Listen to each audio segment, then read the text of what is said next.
So in the last part of today, I want to talk about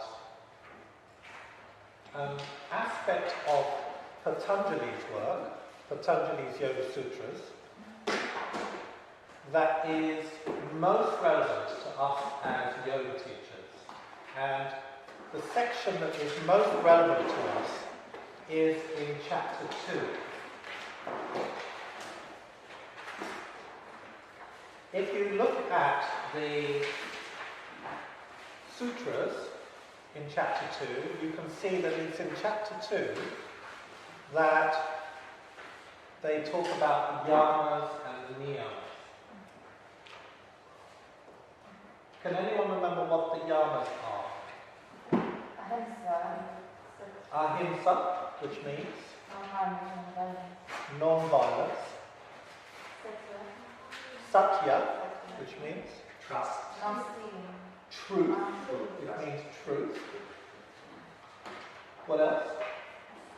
Astanga, which is non-stealing. So we're going to go into these ideas a little bit more in a moment. Next one.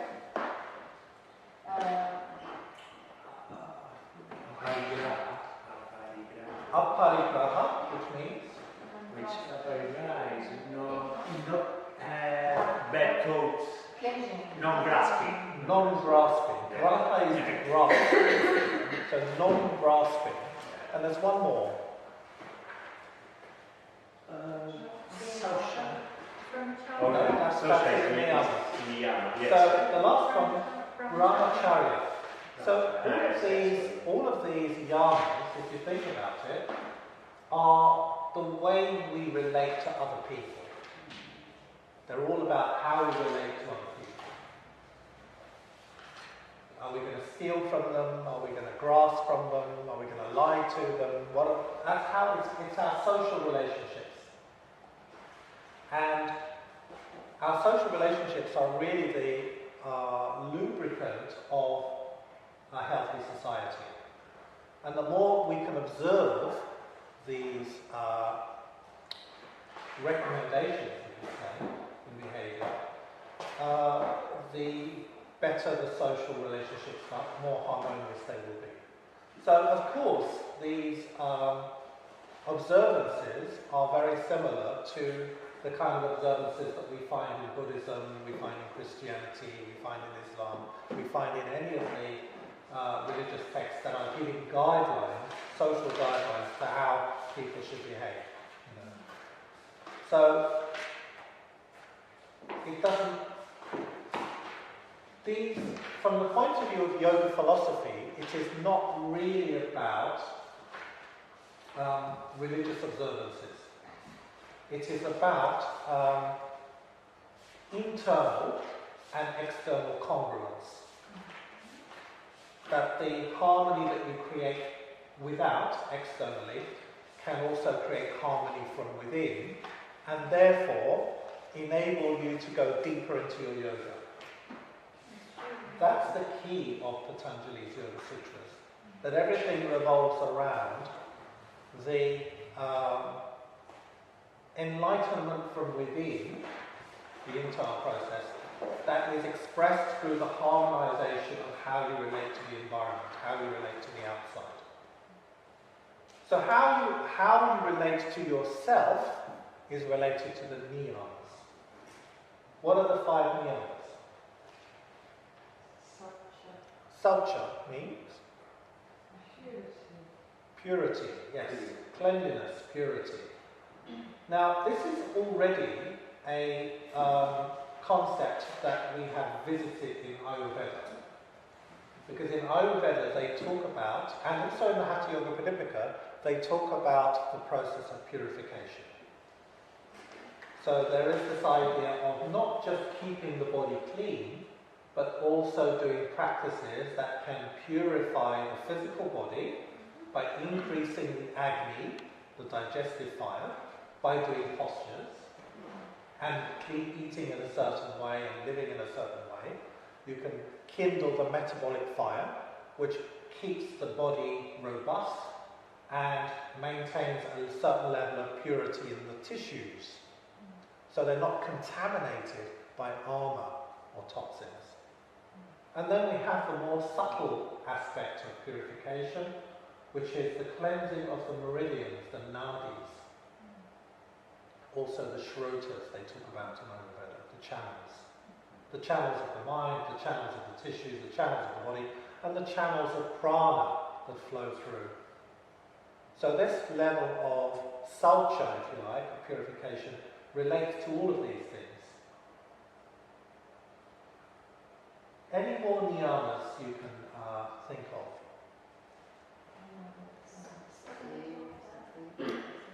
Studying, svadhyaya.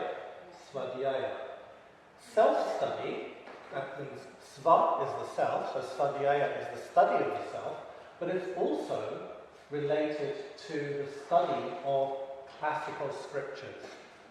Because it is believed in yoga philosophy that when you go into a deeper study of classical scriptures, like this, ironically, it somehow helps you connect cognitively with what is true within yourself, with your own inner truth.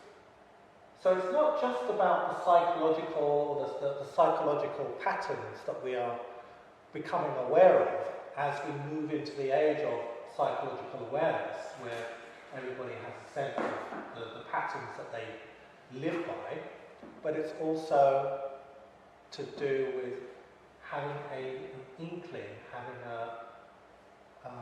an encounter, if you like, with something that is deeper than that, something that is true on the level of your soul, your atma. And that's why they say it's important to read spiritual books. You know, when you read spiritual books, you get these sort of moments where you think, yes. And that sort of aha moment is that you're encountering something deep and true within yourself. And that's what svadhyaya means in its deepest sense. Can you think of any other niyamas? Santosha. Santosha means? Contentment. Contentment, cheerfulness. So, have you ever heard of the expression, fake it till you make it? You know that? Where, you may be feeling down, but actually you realise that you have the power to alter your state. If you're feeling exhausted, you have the power to go and make yourself a cup of coffee, and then half an hour later you feel enlivened, right? So the idea that you cannot alter your state is not true. There are many, many things that you can do as a conscious being to alter your state. And so cheerfulness, looking for the half-filled part of the glass in a situation, is a choice. And they recommend in yoga philosophy, Patanjali recommends, that you look for the glass half full. Because it creates a samskara, it creates a certain vibe in your mind. A way of seeking solutions to problems rather than problems to situations.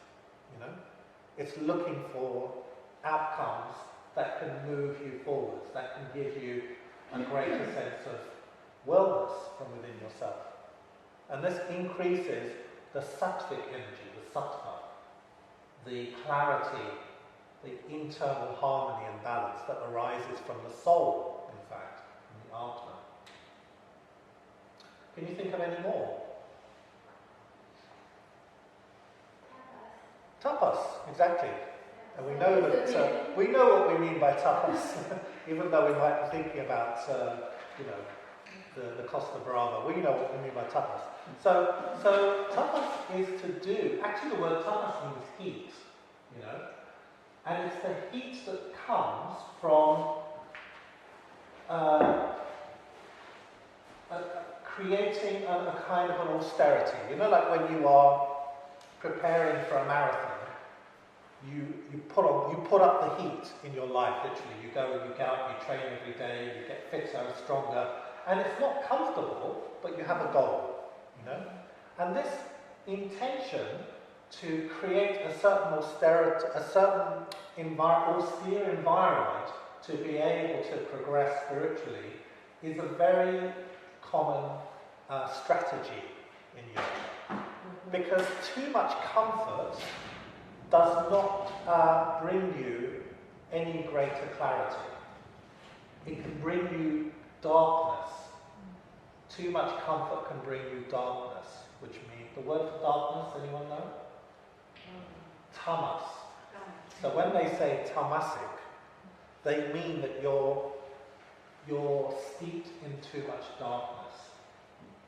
And to overcome darkness, you know, if you sink into your sofa and you don't move for 48 hours, you know, the Christmas period, and then suddenly it comes December the 27th and you think, I've got to get up. I've got to. You know, otherwise I think I'm just going to become part of the sofa, right? And then you force yourself to do it. You literally just force yourself. And that sense of force for the greater good of generating energy, get up and go, get the body moving, get the mind focused, that is a kind of a tapasya. That is tapas. And so they say that to be able to progress in yoga, you need regularity and discipline. Regularity and discipline. And so that's what tapas refers to. It's giving yourself a kind of a structure which can seem uncomfortable at the beginning, but then becomes a routine. So you don't, and that you are, by maintaining that routine, then you're able to generate regular amounts of sattvic energy through the action of rajas, the kinetic force. Does that make sense? Mm-hmm. So then we have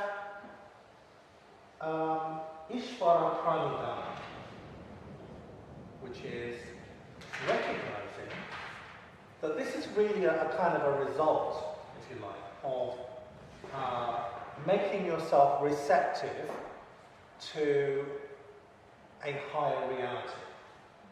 Patanjali suggests that when you are receptive to a higher reality, you're open to it, that it is also open to you, and that you will not see things in the same way. So what Patanjali says is that you may even encounter Ishvara. Ishvara is another word for your version of God.